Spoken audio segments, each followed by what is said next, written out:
Welcome to this video. We're going to be talking about dealing with equations where there are variables on both sides of the equation.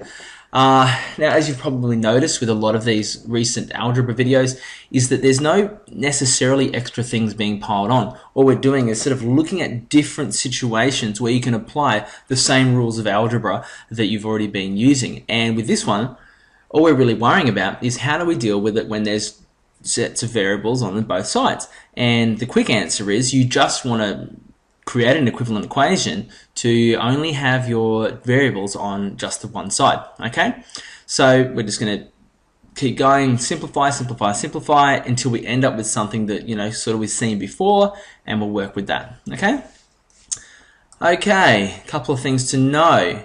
We can create equivalent equations by adding or subtracting a variable from both sides.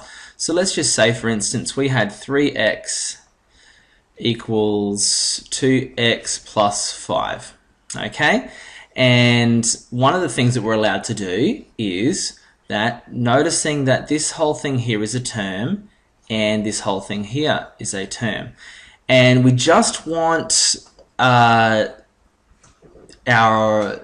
x's to be on just the one side.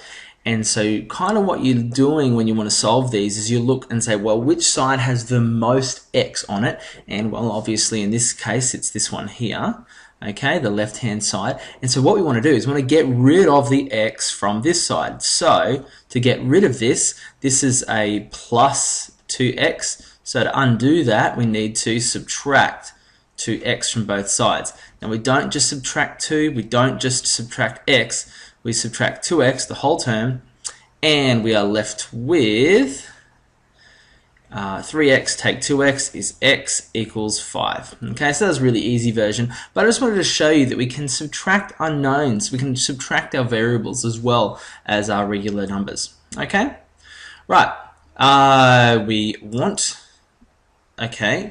to arrive at a solution, create a simpler equation where the variable is just on one side of the equation. So as we did before, we'll have a look at another example. 3j plus 2 equals 20j take 15.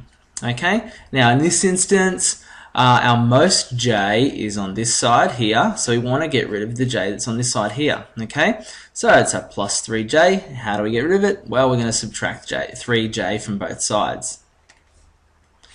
Subtract 3j, and in this case we'd be left with 2 equals 20j take 15. And even though it's a bit mixed around, that's something, well, I just realized my minor arithmetic has gone out the window today, so that would be 20 minus 3 is usually 17, j take 15. So even though it's a bit jumbled up, that's something you've dealt with before, and I'm sure you're sort of have some ideas about how to progress forward with that one.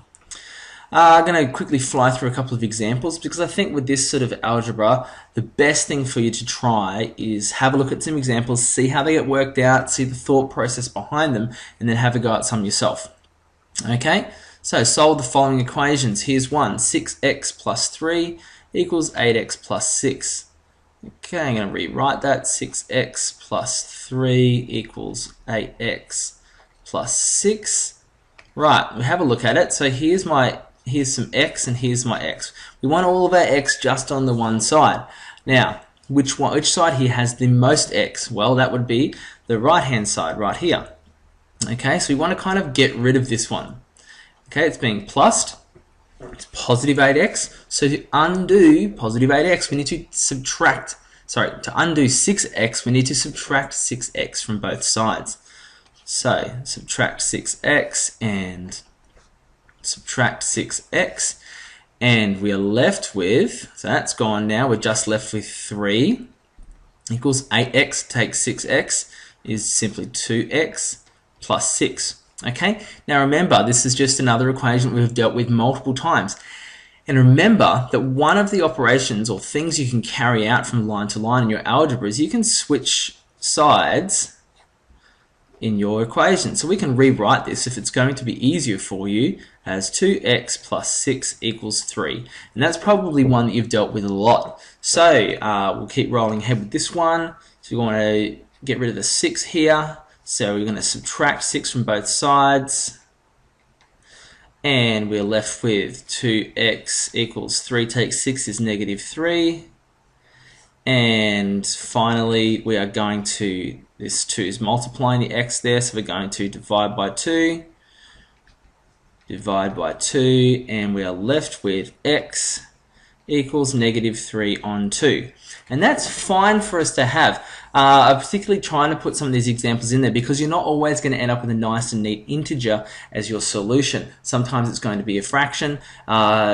You're best off leaving it as a fraction, to be honest, with algebra, unless it's one that is quite easily simplified or changed to a decimal. Okay? All right. Here's another one. 17z take 4 equals 6 take 3z.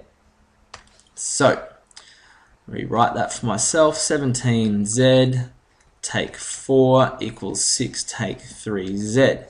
Right, again we ask ourselves, which side has the most z? Well, that would be here, okay? So this one here is the one that we want to get rid of.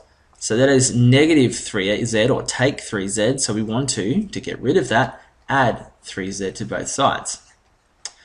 So plus 3z, and we're left with 17 plus 3 is 20z. Take 4 equals 6. Okay, no need to rearrange here. This is the kind of equation you've seen many times before. So to continue on from this is the next term that we need to get rid of. So it's take 4, so we will add 4 to both sides. And we're left with 20z equals 6 plus 4 is 10. And so 20 times z, to undo 20 times, we're not going to divide by 20, and we are left with z equals 10 over 20. So that can be simplified to z equals a half. Okay? Now, yes, I want you to try and leave your answers as fractions if that's the case. However, please ensure that you actually simplify those fractions. Now that you can use the calculators, that is something that will be very easy for you to do. Okay, scrolling down a bit, we'll have a look at this one here now. So we have negative 2x plus 7 equals x take 5. Okay, right, again, where's our most x? Well, even though this is a 2x, it's a negative 2x. So in fact our most x is on this side, the right hand side. So we're going to try and get rid of this one. Okay, to do that, take 2x, so we are going to add 2x, and we're left with 7 equals x plus 2x is 3x, take 5. Let's switch our equation around. 3x take 5 equals 7. Next thing we want to do is get rid of this take 5, and so we're going to add 5, we're going to add 5, and we're left with 3x equals 12. So now we're just going to get rid of this multiplied by 3 now, so we will divide by 3, and in the end we will be left with x equals 12 divided by 3 is 4, and we are done. Okay, so with these equations with variables on both sides, as you'll see, the only sort of added extra part is just the first few steps to sort of manipulate your equation into a form that you've seen many times before, so that you can then operate on it and find your solution. Okay, thanks for watching. Maybe have another look through it and come with any questions that you have to class. Okay, thank you. Bye.